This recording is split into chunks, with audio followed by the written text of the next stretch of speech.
हर हर महादेव।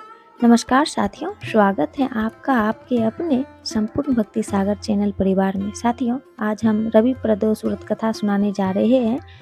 ध्यान से सुनिएगा। एक समय सर्व प्राणियों के हितार्थ परम पावन भागीरथी के तट पर ऋषि समाज द्वारा विशाल गोष्ठी का आयोजन किया गया। इस सभा में व्यास जी के परम शिष्य प्राणवेत्ता सूत जी महाराज हरि कीर्तन करते हुए पधारे। सूत जी को आते हुए देखकर शौनकादि 88,000 ऋषि मुनियों ने खड़े होकर दंडवत प्रणाम किया। महाज्ञानी सूत जी ने भक्ति भाव से ऋषियों को हृदय से लगाया तथा आशीर्वाद दिया।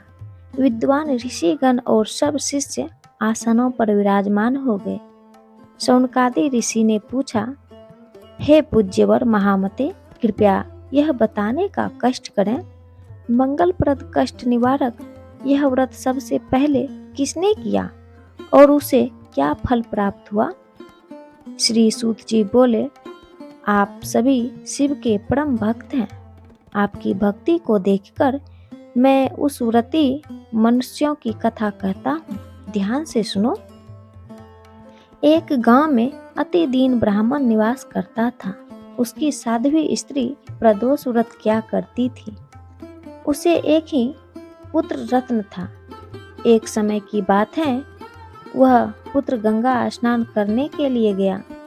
दुर्भाग्यवश मार्ग में चोरों ने उसे घेर लिया और वे कहने लगे कि हम तुम्हें मारेंगे, नहीं तो तुम अपने पिता के गुप्त धन के बारे में हमें बतला दो। बालक दीन भाव से कहने लगा कि बंधुओं, हम अत्यंत दुखी दीन हैं, हमारे पास धन कहाँ है? तब चोरों ने कहा कि तेरे इस पोटली में क्या बंधा है? बालक ने निसंकोच कहा कि मेरी माँ ने मेरे लिए रोटियां दी हैं। यह सुनकर चोरों ने अपने साथियों से कहा कि साथियों, यह बहुत ही दीन दुखी मनुष्य है, अतः हम किसी और को लूटेंगे। इतना कहकर चोरों ने उस बालक को जाने दिया। बालक वहां से चलते हुए एक नगर में पहुंचा। नगर के पास एक बरगद का पेड़ था। वह बालक उसी बरगद के वृक्ष की छाया में सो गया। उसी समय उस नगर के सिपाही चोरों को खोजते हुए उस बरगद के वृक्ष के पास पहुंचे और बालक को चोर समझकर बंदी बना राजा के पास ले गए। राजा ने उसे कारावास में बंद करने का आदेश दिया। ब्राह्मणी का लड़का जब घर नहीं लौटा, तब उसे अपने पुत्र की बड़ी चिंता हुई।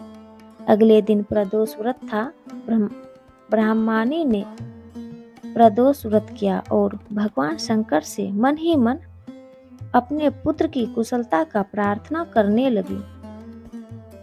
भगवान शंकर ने उस ब्राह्मणी की प्रार्थना स्वीकार कर ली। उसी रात भगवान शंकर ने उस राजा को स्वप्न में आदेश दिया कि वह बालक चोर नहीं है, उसे प्रातःकाल छोड़ दे, अन्यथा उसका सारा राज्य वैभव नष्ट हो जाएगा। प्रातःकाल राजा ने शिवजी की आज्ञा अनुसार उस बालक को कारावास से मुक्त कर दिया। बालक ने अपनी सारी कहानी राजा को सुनाई। सारा वृत्तांत सुनकर राजा ने अपने सिपाहियों को उस बालक के घर भेजा और उसके माता पिता को राज दरबार में बुलाया। उसके माता पिता बहुत ही भयभीत थे। राजा ने उन्हें भयभीत देखकर कहा कि आप भयभीत ना हो, आपका बालक निर्दोष है। राजा ने ब्राह्मण को 5 गांव दान में दिए, जिससे कि वे सुख पूर्वक अपना जीवन व्यतीत कर सके। भगवान शिव की कृपा से ब्राह्मण परिवार आनंद से रहने लगा। अतः जो भी मनुष्य रवि प्रदोष व्रत को करता है, वह सुख पूर्वक और निरोगी होकर अपना पूर्ण जीवन व्यतीत करता है। आप और आपके पूरे परिवार पर भगवान भोलेनाथ अपनी कृपा बनाए रखे। इसी कामना के साथ फिर मिलती हूँ एक नई वीडियो के साथ।